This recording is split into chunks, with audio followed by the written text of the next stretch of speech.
பீர்க்கங்காய் தோலை சீவி எடுத்துக்கலாம். பீர்க்கங்காய் தோல் சீவி எடுத்துட்டோம். இப்போ துவையல் பண்ண ஸ்டார்ட் பண்ணிடலாம். இப்போ பற்ற வச்சு பாத்திரம் வச்சு 2 ஸ்பூன் எண்ணெய் விட்டுருலாங்க.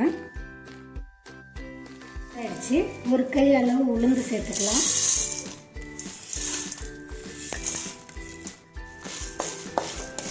நல்லா வறுத்துக்கலாங்க.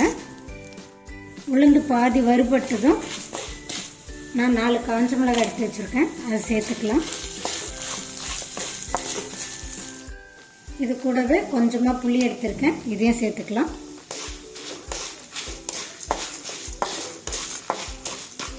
உளுந்து நல்லா செவந்துருச்சு. இப்போ கொஞ்சமாக பெருங்காயம் சேர்த்துக்கலாம்.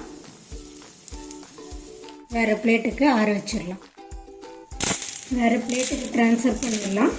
இது நல்லா ஆறட்டும்.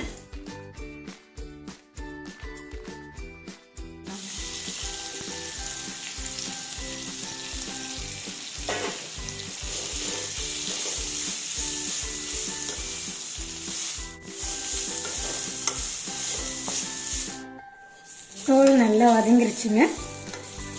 இந்த அளவுக்கு சுருங்கினா போதும். இதை ஆற வச்சு அரைச்சி எடுத்துக்கலாம்.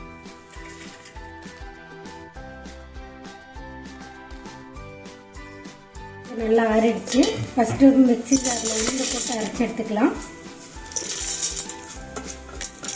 பல்ஸ் விட்டு எடுத்துருக்கேங்க. ஆற வச்சுருக்க பீர்க்கங்காய் துவையல் சேர்த்துக்கலாம். இதுக்கு தேவையான அளவு உப்பு சேர்த்துக்கலாம்.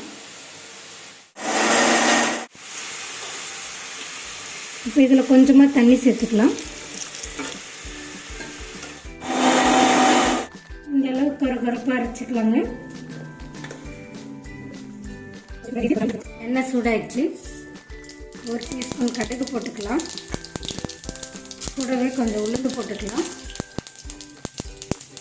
அது கூட அரை டீஸ்பூன் சீரகம் சேர்த்துக்கலாம். ஒரு காஞ்ச மிளகாய் சேர்த்துக்கலாம். பெருங்காயம் சேர்த்துக்கலாம். நல்லா கிளறிடலாங்க. உளுந்து நல்லா பொரிஞ்சிருச்சு, நல்லா செவந்துருச்சு. இப்போ ஒரு கொத்து கருவேப்பிலை